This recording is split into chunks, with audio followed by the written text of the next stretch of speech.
resulting motion. Now, to give you a quick overview of the presentation, we'll first take a look at my experimental setup, then go over to a qualitative explanation where I'll explain the behavior of the rotor qualitatively, then we'll lead to a theoretical conduct, and finally we'll go to some parameter variations. First, to my experimental setup. The motor generally consisted of the rotor, which you can see here, and this rotor was made from an insulating rotor surface from plastic and an inner conducting layer from aluminum foil.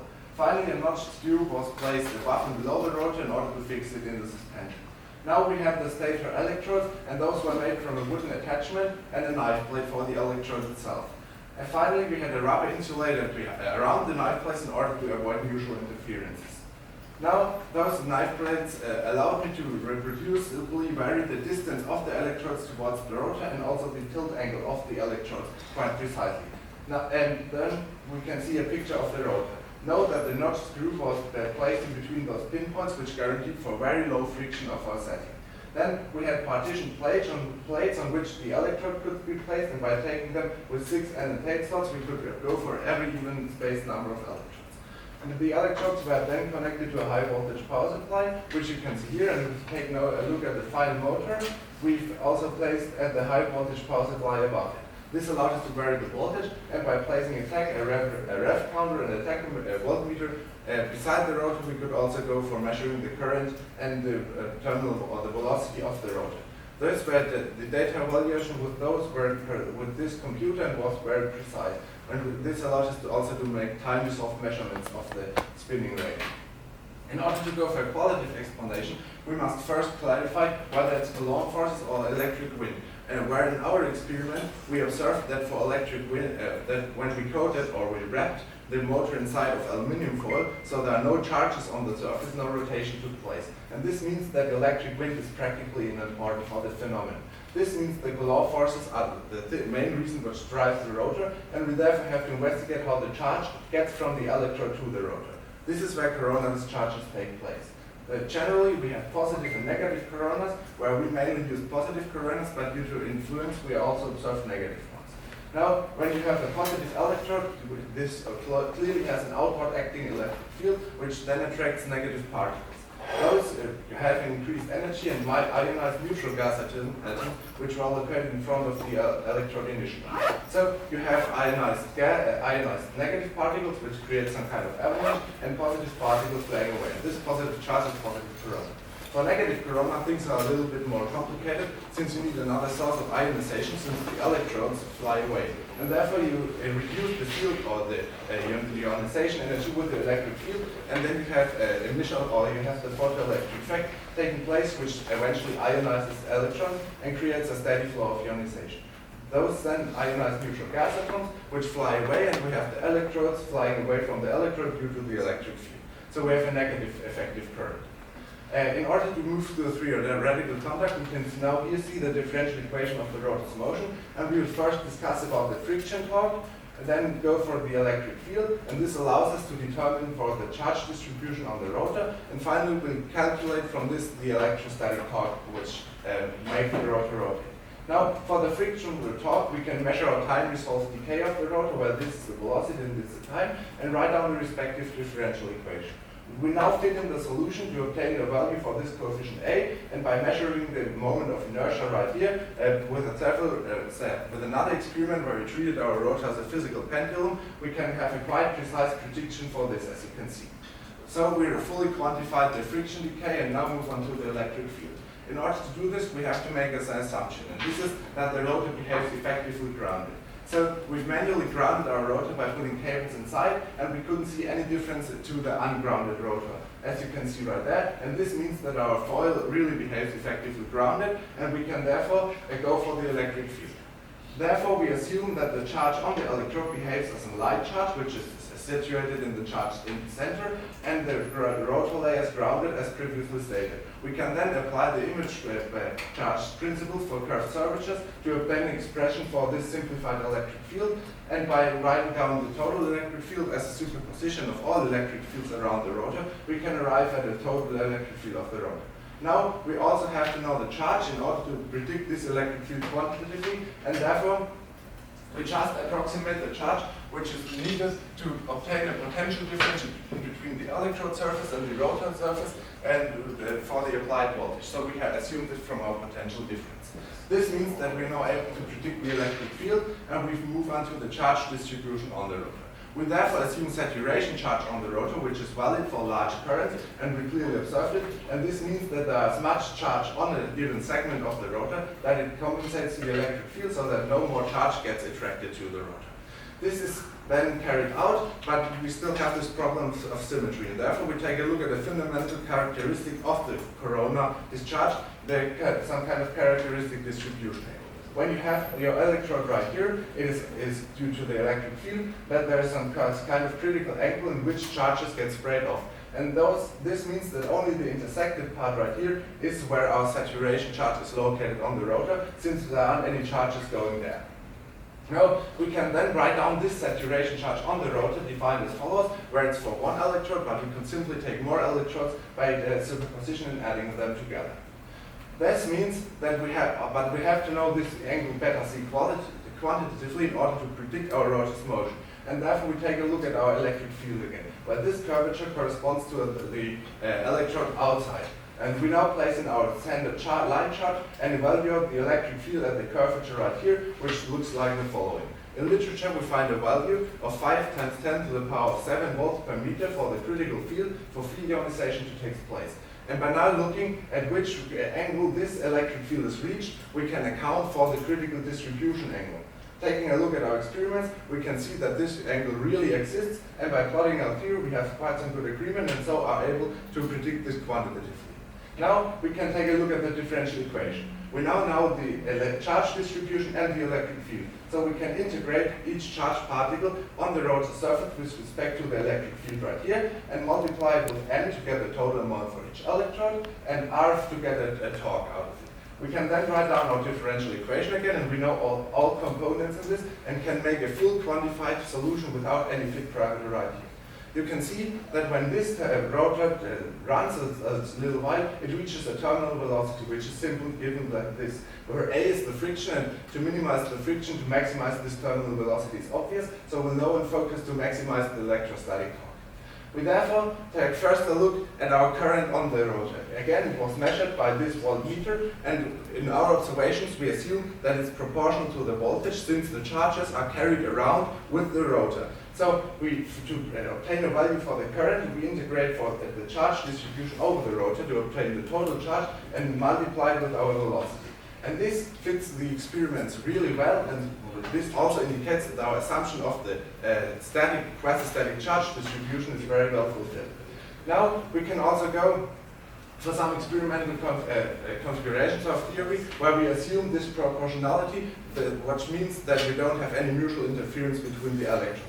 And we can measure this, and therefore our theory fits it very well. This means that until arcs or until there is mutual interference, our angular velocity increases linearly with the number of electrons.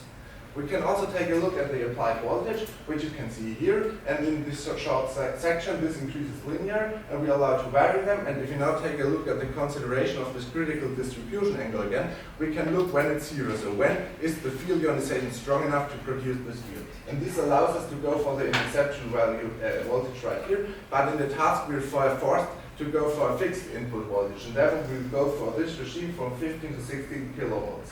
Now we can also have a look at the tilt angle of the rotor, where for perfectly 90 degrees, when we don't have any initial velocities, due to the symmetry, since we have either same amount of charge to the right and the left, there's no torque generated, and therefore we don't have any rotations.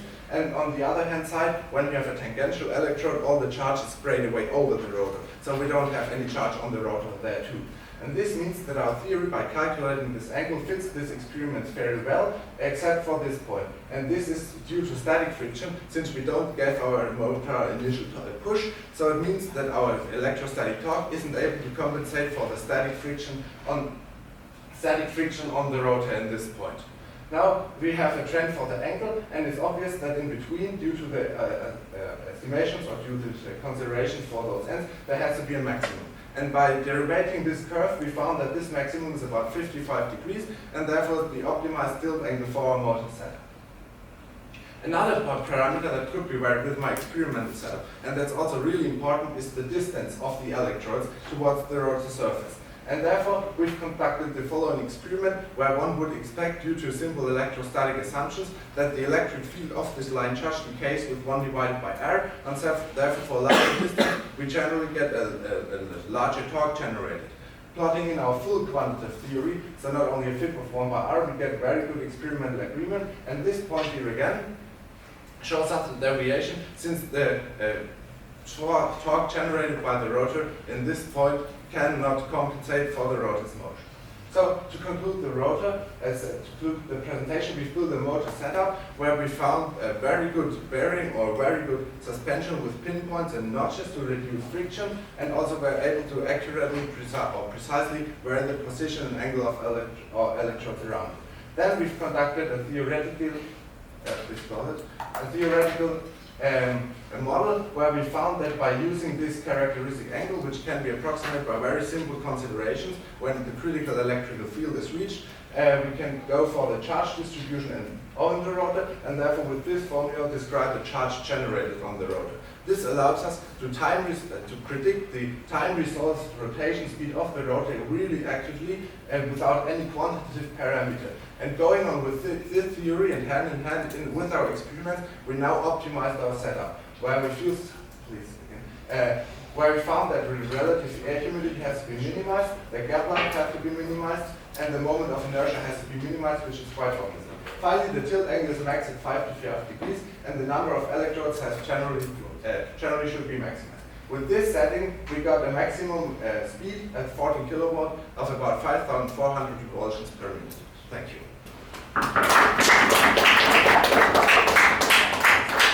Question of the opponent, please. Okay, so first of all, could you go back to slide 17? Yes. Okay. So to clarify here, your fit predicts that with... It's not a fit, it's a full quantitative theory. Okay. So your theory predicts that with 0 electrodes, you would have a terminal velocity of, well, something around 50. 0.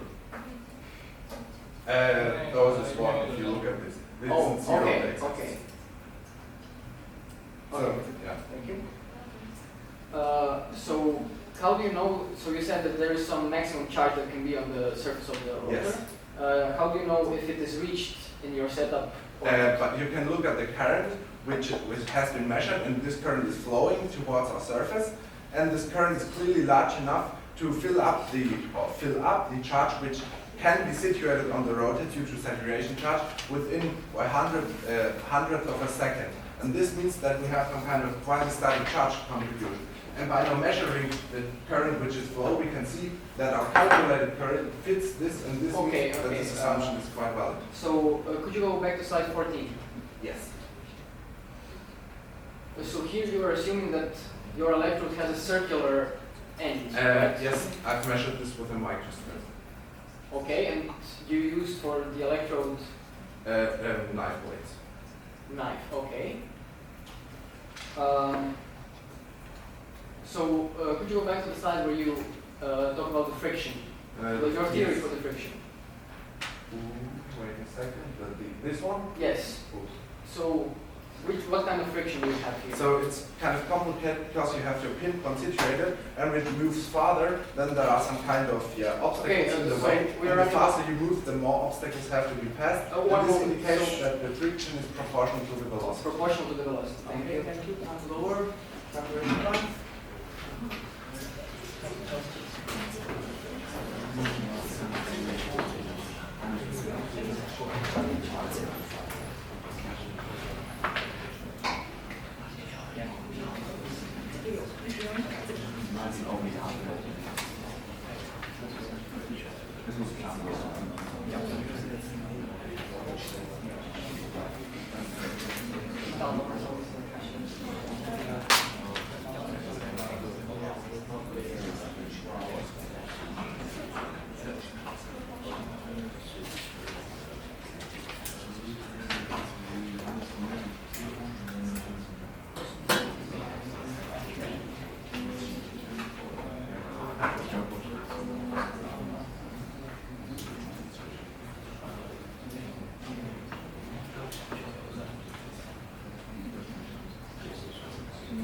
Okay, so hello everyone, my name is Grilo Premec, and today I will be opposing problem invent yourself for this situation.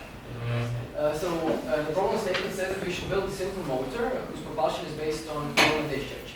And then, very importantly, the motor should be optimized for the maximum angular velocity at a fixed input voltage. So now for the theory, it was excellent made by the reporter. So he first had a nice qualitative explanation of why the rotor spins intuitively, but he also he explained the corona effect, and there were also many quantitative results, and he had predictions exactly what would happen, how the rotor would spin, the acceleration of the rotor, the electric fields, and so on, which is excellent. He calculated the electrostatic charge, the torque, the charge distribution in the rotor. However, he only took into account the friction that is proportional to the velocity, but I think there are maybe some other frictions at those high velocities, but we will go into it in the discussion.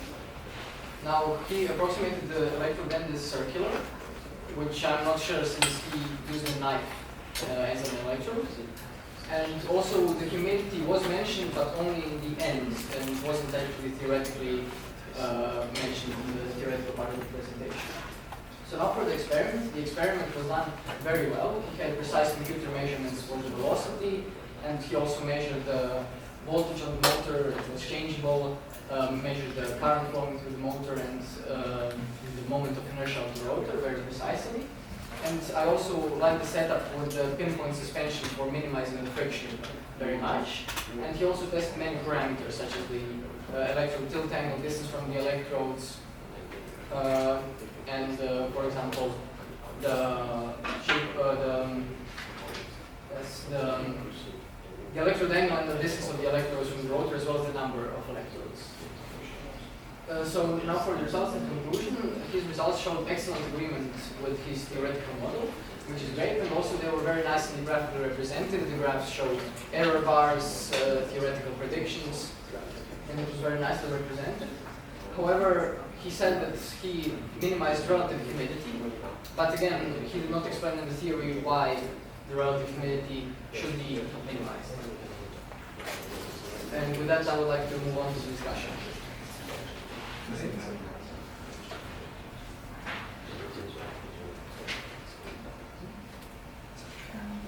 Okay, so for the first point, you had the, if we can go to the board. So you had your electrode, which was non-conductive, but you had an aluminum foil. No, not electrode, I'm sorry, the rotor. Yes. Right? But you had an aluminum foil lying on the inside. Cross section it looks like this, so you have your plastic layer on the outside, and then you have the conducting layer somewhere in the inside. Okay. So could you explain what is the purpose of this conductive layer? So the purpose of this conductive layer is to establish an electric field, because when you have your electrode right around here, then as mentioned, you can treat it maybe like an image chart for current temperature, and you have freely mutable charges in this part, and it behaves effectively grounded. And this means that your tangential electric field on this point has to vanish, and this determines how your electric field looks like. Okay. And what do you think, would the motor still work if it wasn't there? I don't think so. You don't think so? Why? Unless, because for electric field you need two kind of charges. One that behaves effectively positive, or which is this one in our case, and one that behaves effectively negative, which is this one in our case. So you're saying that in order to generate an electric field you need two charges? not respectively charges, because this is grounded. And when it's grounded, you need charges that can move freely. But if you can just, for example, if we just look at the electrode, no motor, no anything, and we charge it positively, would there still be an electric field? Yes, but then it would be radial symmetric. Okay. In good approximation. Okay, so then would the motor, you still think the motor would not work without the inner line? No, because you really need high voltages, and furthermore your corona gets break all the way, and therefore you have the symmetry argument. But however, the electrode can be angled, right? And also, I don't agree that in an electrode, without the inner lining, the charges would, or the electric field lengths would be uniformly spread. That is. Where is your electric field uniformly spread? I mean, so you're saying that, for example, because I don't think so. Okay, but you're saying that if we had just the electrode, for example, some kind of point electrode. When we draw the electric field with our assumption that we have some kind of electric charge here, we have the radial symmetric field. Yes, but you don't only have the electric charge on the tip of the electrode. Yeah, then you could then maybe I've expressed that wrong. Then you could possibly produce a torque, but you need much higher electric field. Okay, so you think it would work, but you would need higher voltages? Yeah, you have to produce the electric field for field joints. Okay, does your motor self-start? So if you turn on the voltage, does it start spinning on itself? In theory, it's capable of self-starting for given initial conditions. In my plots to make it more reproducible, I've also always taken a look at this self-starting. And you can see that it fails when our static friction can be compensated by the electrostatic torque. Okay. But in general, it's able. Okay, so what do you think, would the motor work if the electrodes were entangled, if they were perpendicular to the motor? You can see this in this plot, because when this reaches 90 degrees, as long as there's no wind or so, which decays or drifts away electrons, you'd have an electric field like this. And your charge distribution, would look like this, and then you have the same amount of charge here and also here. And this means that you have a symmetry, and to break the symmetry you can maybe give an initial push, but at least you have the symmetry, and so you don't have any torque. And if you do, for example, give it an initial velocity, then there's no electrostatic torque appearing to this argumentation, but then you may have some charge which is situated here and swept away with the rotor, and therefore the charge might some kind of stick to it by other non-electrostatic mechanisms and be slightly shifted away, and then it's possible, but in our experiment it didn't occur. But wouldn't it, for example, okay, so let's say this is a starting position, and I agree we will have a uniform distribution of the charge. Let's say now you give the rotor a where do you have the uniform? No, not necessarily uniform, sorry, symmetric. Like this, because yeah. I'm familiar with the value. No, not necessarily uniform, I wanted to say symmetric. Okay. Around the electrode. Yeah. But for example, if you now start rotating the motor, these charges will move slightly that way. Yes, but when they exit this part of the electric field, they don't have anything that keeps them electrostatically to the surface. So there's no electric field which keeps them there, and there may be some kind of mechanical or air processes, but in general our saturation charge will decay after it left the electric field. So it's adapting to the electric field when it passes. When this point of charge moves, then the charges which were originally situated here, they just go away, and you have this again. Okay, but so you believe that the charges, as soon as the thing exits the electric field, the charges will go away? You can really exit it because it's when the electric field gets weaker, then they get away, because some of the charges get away and there are less charges. Yes, that's especially the question I've tried to answer with this plot, because here you can see that my measured currents fits to my theory very well. Okay, so now, as I understand from your presentation, the current through the motor increases as the rotational speed increases. Could you explain it? That's indeed the case, because when you have your current is effectively a transportable charge. And when you now have rotating your rotor, then this charge gets carried away from this position, so that it flies away. And this means that charge moves. And when you now have this charge distribution and rotate the rotor higher, as long as we are in a static charge or in a quasi-static charge, this means when this charge right here is filled up quick enough, then we just move it away more quickly. And this intuitively means that we have a higher current. And it should be proportional to velocity, what you can see here also. Okay, so did you try, I agree with you on that. Yes. Did you try measuring the current both on the, for example, on the wire leading to the positive electrode and the one going to the negative electrode? Yes.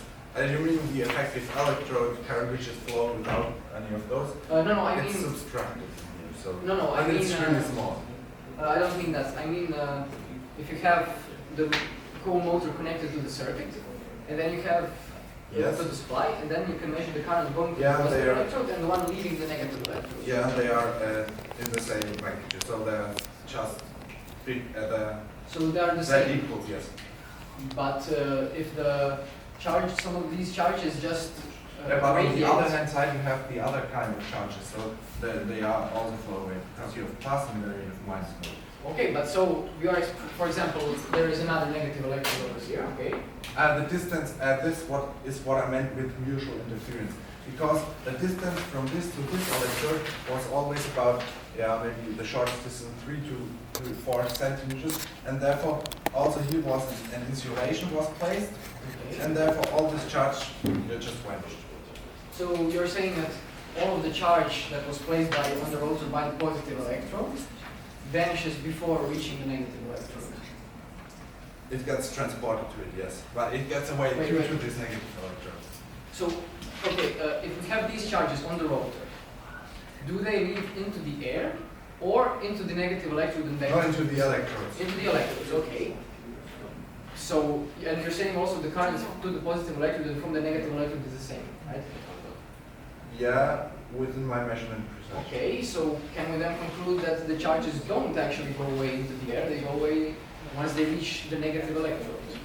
They go away in the air partially. I mean, partially, but yeah, but the thing that I try to say is, I mean, there isn't, I just want to say that the charges leave that way to the electrode, and then you have your proportionality since they rotate with the rotor.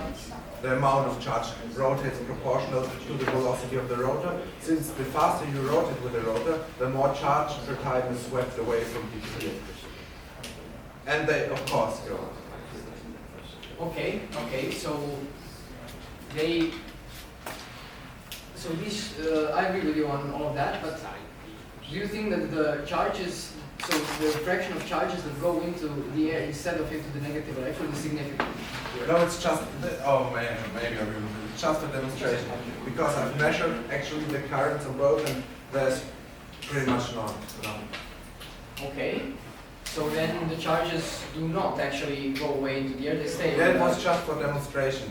So they stay on the rotor until they reach the negative electrodes, and then again they move to the negative electrode, correct? Yes. Okay. So then if we can go back to the electrode that is perpendicular to the surface. Yeah. I think in that case we could still get rotor rotations if we give it an initial spin. Because once this charge distribution moves slightly that way, we would not have repulsion. No, yeah, but you have a very, very larger static friction. That was what I've considered. So. Okay, so you think that with your experimental setup it wouldn't work? Yeah, because the static friction. But generally it would be possible. If you break, for example, if you had parallel friction. Can you repeat that? So, okay, if you, for example, had no friction and you started the rotor, would it work with perpendicular? Yeah, it may be capable. Okay, thank you. So, why is humidity an important factor here? So the thing with humidity is I've measured it, and I've seen that when I put the motor in a box and increasing the humidity in the box by damping the water right here, I can see a linear decay. And if you now take a look at the ionization reaction right here, you have some kind of effective air density. And when you increase the humidity, you reduce the amount of, at least positively, of molecules that can be ionized. And therefore, your rotation speed and your charge, which is distributed, okay, so it's an effect of corona. I agree.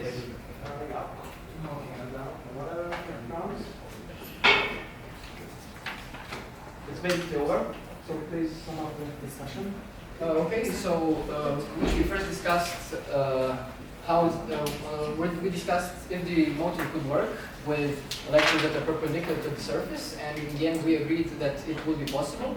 However, it wouldn't start by itself because of the symmetry. It would have to be started somehow else, and we also concluded that even without the inner aluminum lining, which sort of concentrates the electric field, the motor could spin. However, also it would be less optimal, and for example, would spin a bit slower. We concluded that we discussed the charges that the distribution of charges on the rotor, and where do the charges actually go, and do they dissipate into the air? And we concluded that almost all of the charges from the positive electrode then enter the negative electrode and complete the circuit. That's it. Thank you. Thank you. Questions of the reviewer? Thank you for both the reporter and the opponent.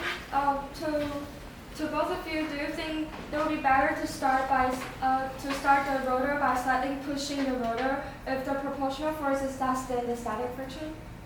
It's less. Then you might get, because sliding friction is smaller than. I mean that when you slightly push the rotor, then for it to overcome It reaches the the static same friction. terminal velocity, but it may be capable of when it's not capable of self-starting, it might be able to overcome static friction. So do you think that would be better if you push it? No, it reaches the same terminal velocity. The same? So Even though you might really fastly accelerate at the beginning, but then decelerate. okay, thank you. Opponent? I agree with the reporter. It would reach the velocity maybe in less time, but it would reach the same final velocity. Okay then. Do you think if you put the contact layer strip by strip on the outside of the layer, on the outside of the surface of the rotor, will it rotate? At the conducting layer, Yeah. I've carried put it out outside, a strip by strip. a strip by strip, then you get charge on the strip by strip. So will that rotate or not? Under the In same general, it is able to rotate them because you have charged strips. Thank you. And do you think there are other type of resistance force proportional to the angular velocity? Again, please. Do you think there will be other type of resistance force proportional to angular velocity? It's really Not proportional to angular not velocity. proportional. In general, there's quadratic air friction, but this is really small. Okay, thank you. The opponent? I agree with the reporter. Okay. Then do you think it would be better to plot the torque instead of the angular velocity to get a clear view of the magnitude of the friction?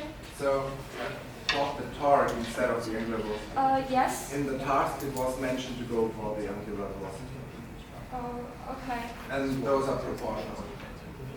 For a better view of the magnitude of the friction. I can show you which torque, the electrostatic torque or the friction torque. Okay. Thank you. Do you think the shape to both of you? Do you think the shape of the blade will affect the result if it is sharpened or not? Like. Yes, it will affect the result. If the electrode is blunt, so not sharp, Yes. it will create a lower electric field and the motor will not work as well. Okay, then number 4. I generally agree, but the larger your curvature radius of the electrode, the more charge can be situated in the electrode, and therefore you have to make careful considerations when you Okay, thank you. And do you think there's any limit on the voltage to propel the motor? Yes, because at a certain voltage, which in my experimental setup, for a gap length of 1 millimeter and a tilt angle of 55 degrees for 18 to 19 Okay, kilovolts, you. and then lightning occurs. Thank you.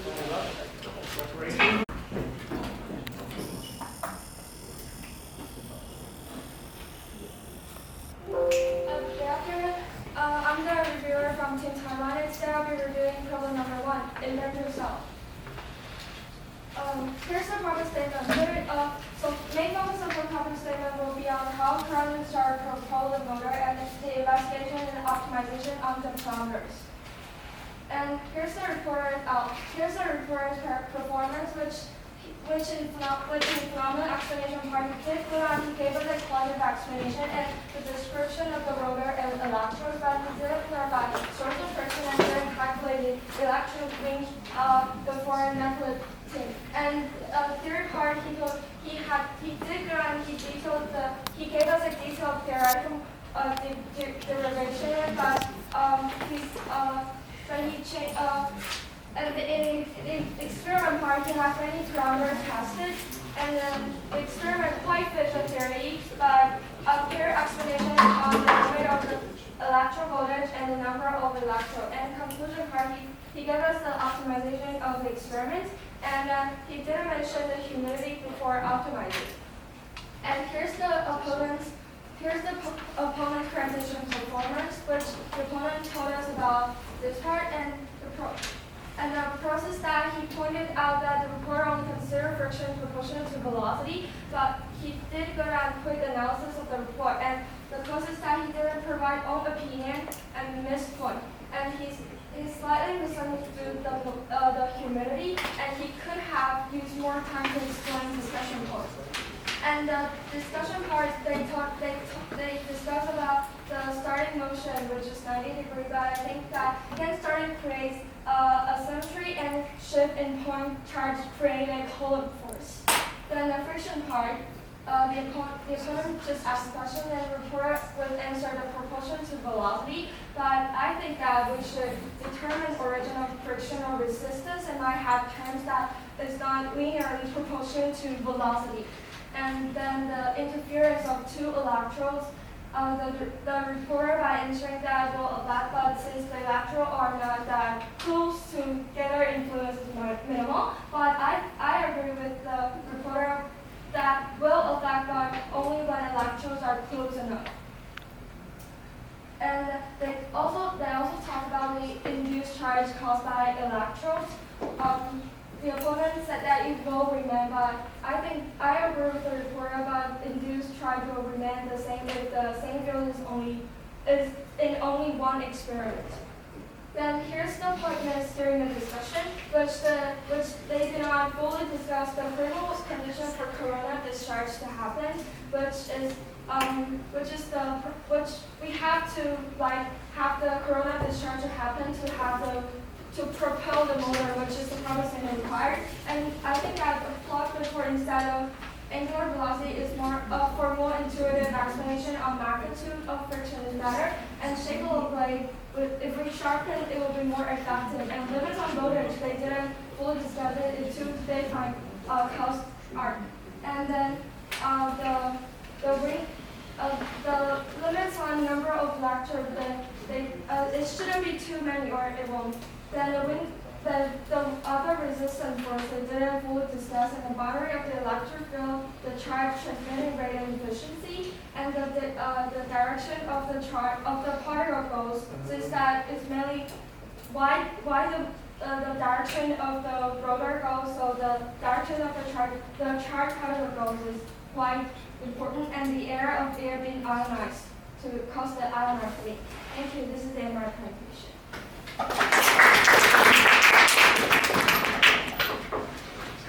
So, in general, I've been accused to form this line charge argument, and I've also simulated my electric field console and compared it to my analytically calculated field. You can see that there are slight deviations due to the fully expanded charge, but it isn't large, and the main part is covered quite well, so it's not really strong assumption, but it's a really good fitting assumption. Then I've been accused for the electric wind, and you can estimate it. There's a paper existing of Goldman, and using this calculation you can deduce that the electric wind in my case, has a velocity which is about 5 meters per second, and this is clearly smaller than the velocity of the rotor. Finally, I've been at the point with the 90 degrees of the tilt angle of the electrodes. I agree that there's a really, really small torque generated, but it's definitely smaller than my static friction, and this means that this vanishes at 90 degrees, of course, because I didn't give this initial push to the rotor. Then the air friction for our velocity on our setup is quite negligible, since you can see my friction determination that for a full decay of my velocity, our linear friction model fits quite well, and so the effects of this quadratic term in the air friction were not observable. Also, the critical conditions for the corona onset voltage, so the voltage where there's lightning or where the corona occurs, have been discussed because I've also found a way to calculate them by approximating the critical electric field which has to be required in order for field ionization, and taking a look when this critical electric field is firstly reached on this rotor. And I've also shown this in this plot for the voltage, where this denotes this critical inception voltage. Also, I found that for this lightning, no rotation occurs, and for this setting, lightning occurred about 22 kilowatts, but this is too high, and also the task didn't explicitly ask us to go for a fixed input voltage, and therefore I don't think it's required to go to its limits, since it isn't even stated in the task. Thank you. Okay, thank you. Now questions from the jury. 5 minutes.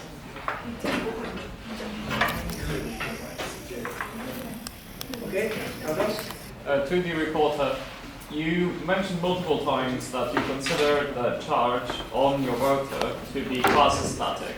How do you reconcile this with your statement that the charge travels with the rotor?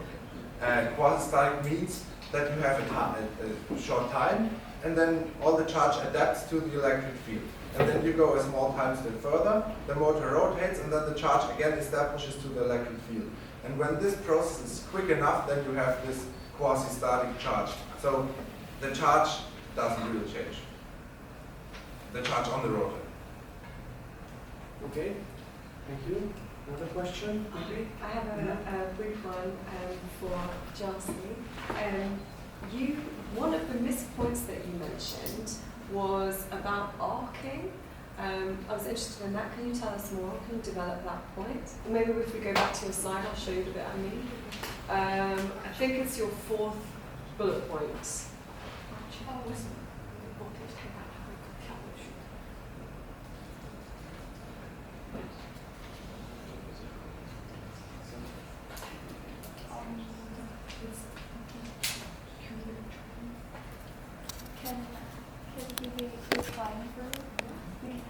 Yes? Yeah, sure. Because since the air has a breakout value of voltage, so if the voltage is too high, then the corona discharge will occur. Instead of that, the charge will be formed. So there should be a limit of the voltage that can be applied onto the rotor.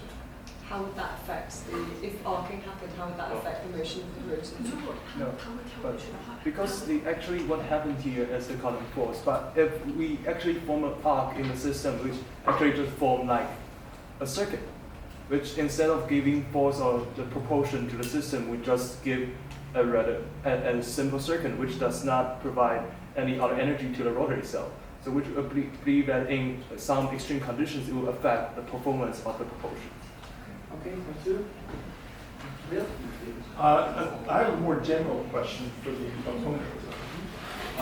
One of the things that as jurors we need to articulate or evaluate is his contribution to new science. You've read the literature. After you've seen this presentation, what do you think the reporter has added to the literature over and above what you can just read in journal articles? Well, I think not much. I mean, the reporter has done a very good job at measuring and optimizing all the parameters, but didn't really introduce any new design of electrostatic motor. This is a relatively standard design. I'd like to ask that of the reviewer too, please. Can you repeat? So, has he added Sorry. extra physics to the existing literature? I agree with the opponents. You agree with me? Yes. Do you want to rebut? Go ahead. I think there's no quantitative prediction for this motor available in general. So all the assumptions that were made by myself and verified by myself. I think there isn't any part of literature which describes this phenomenon.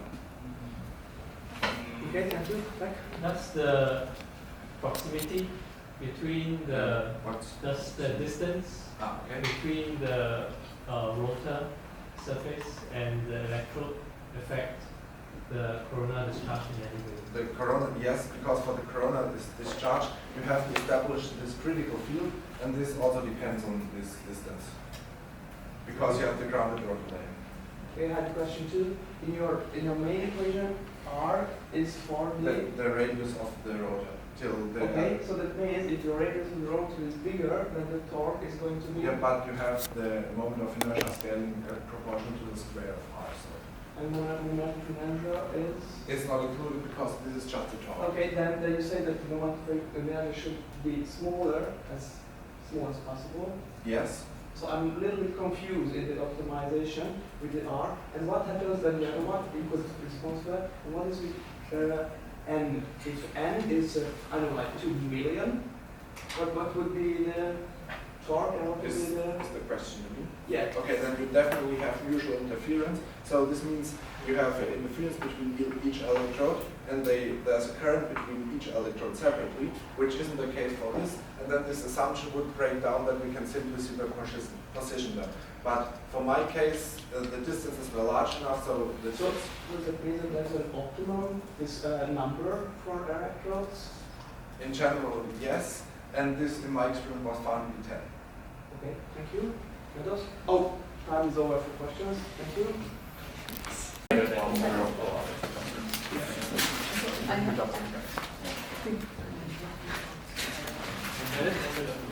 So, the scores for the report. So for me, it's a 7, 9, 9, 9, and 8. Scores for the opponent. 7, 6, 9, 7, and 4. And finally, scores for the viewer. 6, 7, 8, 5, and 6.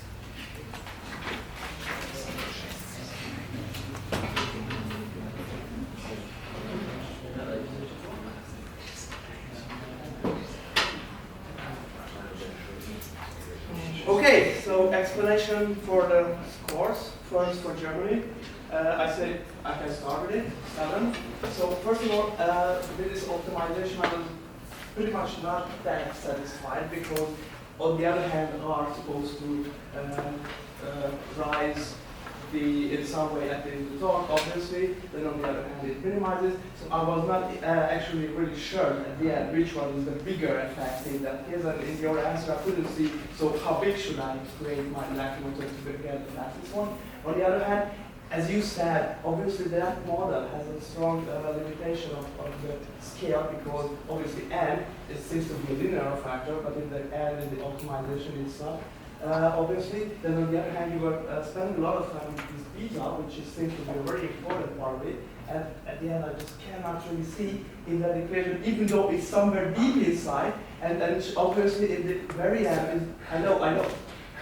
At the very end of this optimization, that would have been nice to see that. On the other hand, I have this very small problem with this wind, electric wind.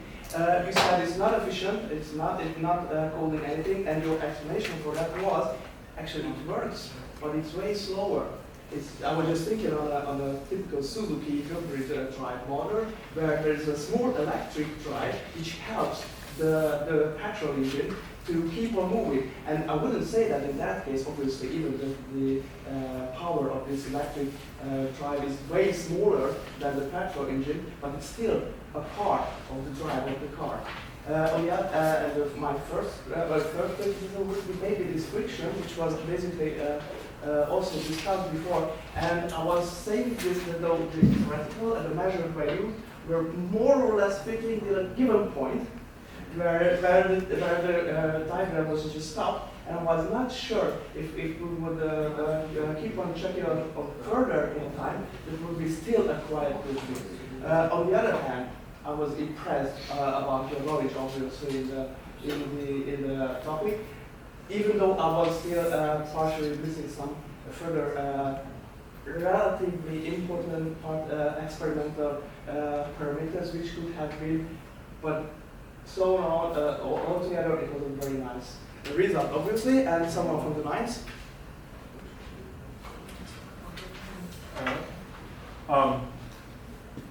So I'm not going to get a chance to talk to about the opponent because I'm in the middle, but I'm going to talk about you both right now. The opponent took the opportunity, he dedicated a ton of his time to talking about more abstract physics not directly related to your experiment. And you guys articulated that so well. You really had a very nice discussion of this physics, even though this wasn't directly tied into your experimental work. You know, it's tacitly related, but you had a really nice, you did a, you know, I think we all learned some things when you guys were talking there. So, so I gave you a lot of credit for really having a good discussion, and from the opponents, you know, when you're opposing someone that has a very good report, being able to find a way to show off your physics knowledge was really nice. You guys did a nice job on that. Okay, thank you. Then for the opponents, maybe the 4. Yeah, I'm such an outlier here. I disagree with the previous statement of my colleague. I feel like when you have a good presentation, you actually have a lot of things to talk about. When someone presents a poor report with no theory and no experiments and just a hand wave, and then you're asked to go on a stage, that's a tricky thing. But in this report, we had a lot of various things that we could talk about. And in terms of optimization, for instance, we had questions later on about the number of those blades. We had geometry of the blades and all that, so you could go in that direction and go like full-on experimental. I actually like the fact that you started to address the fundamental issue with his theoretical models, that like even though they happen to predict the final velocity very well, which might be due to the fitting coefficients for the deceleration, the force prediction is inconsistent with the qualitative conclusion that the current goes directly from electrode to electrode. So that was really good, but I feel like you didn't provide us with a clear conclusion that this is inconsistent and you can't reconcile this, even though you spent nearly the entirety of the discussion on it. So if you decide that I'm here and I'm gonna show all these guys that this theory is worth nothing because it doesn't conclude anything, then you need to hammer it down. If you spend all of the discussion on it, because then you just touched on the humidity, and I feel like that's something you can maybe touch on if you have like loads of time. But if you want to, you either like go all in on that one point, or you need to distribute your points between several topics. And I feel like you didn't do either, so that's why it ended that way. And another little bit for denying the reporter that he had his own contribution to the things. I haven't seen theory even remotely similar to what he presented, so saying that it's not there, it's like, you know. Okay, thank you very much. Then maybe Mina for the reviewer, the highest score. Okay, so it's Gerger, isn't it? Yes. So I gave you a 9, and I get that I'm the other outlier, it's all in the other direction. I just have to say, so starting from the beginning, I really liked your questions because they were useful, clarifying questions rather than sort of criticisms or irrelevant fault finding, which I think is the point. That's the point of that phase, which I thought you used really well. It's true that I wasn't as impressed with your opposition speech, and it was quite short. But in the end, that proved to be a really good idea because the discussion, I just enjoyed watching it so much. That's what I've written here. It was so fruitful, and I actually felt that you prioritized it quite well. So all the things that I thought that Frederick maybe just didn't even have time to go into more detail that I thought was important, you invited him to discuss those things. So things like, why did you choose to go for self-starting rather than giving it a push? That's actually one of the things that you mentioned, as well as Jarcy.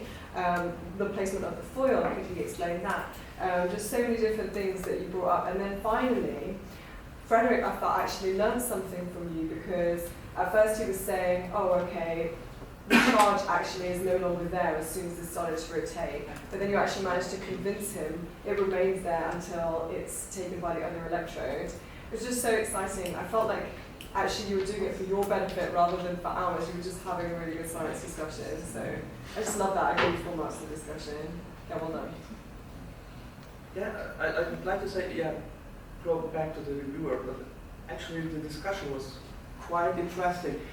in that part what you were talking about. You were missing some parts, what could have been maybe important, but you were doing that part. That was, I'd say, quite good. So thank you for both of you. And maybe some remarks for the reviewer, for the lower or lowest one. Essentially what I thought of your review is that it was an adequate job. You very quickly went through what they talked about, and you just basically spent your time telling us what we had just watched. I didn't really get the sense in your review. There were times that I wasn't exactly sure that you understood what you were telling us. They were on the screen and you were reading them to us. So, you know, in the questions, I wasn't exactly sure that you were completely on board. But I didn't factor that into my consideration. It just seemed to me you didn't add anything to the discussion, right? It was basically just regurgitating what we had just watched. Okay, thank you. Brothers, maybe? Yes, about the slide missed points. I feel like, because this is a new column, and I'm sure you're one of the teams that are gaming this score sheet. It's not just throw anything at us and something will stick and you'll get a +1. This is not how this works. You need to prioritize there. Some of those points were really good, and some of them were really irrelevant. So like, just pick something. You can have 25 points on the slide, fine. Pick something, say 2 points out of this slide. It's perfectly acceptable to not refer to everything you have on your slides. Just emphasize something, so I know that like you are aware which ones are very relevant and which ones are like, yeah, they missed it, but you know, whatever.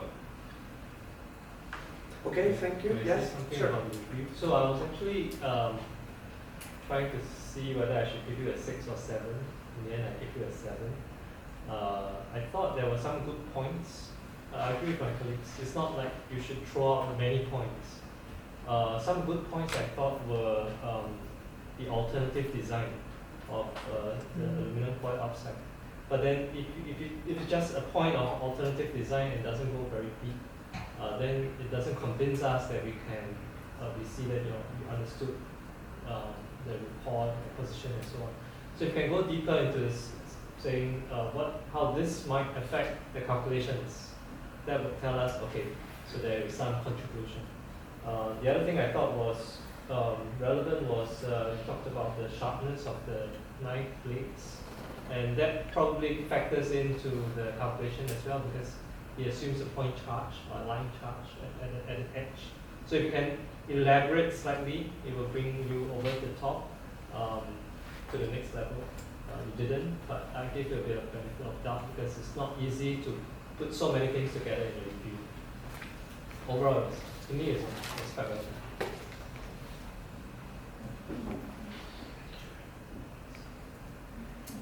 Just to close the thing, and maybe it seems like that the points, the scores were not that high in that fight. And that might be true. But on the other hand, I'm pretty sure, I can talk in my name for sure, but as I look at my colleagues in the jury now, that was a very good and very interesting fight. And all the discussions were maybe they were not perfect, but they were interesting and it attracted all our minds, and we were listening, even we were already kind of learning something from you in many situations. So I'm really thankful for you, for your job, and for the fight. And see you later, and bon appetit, I guess.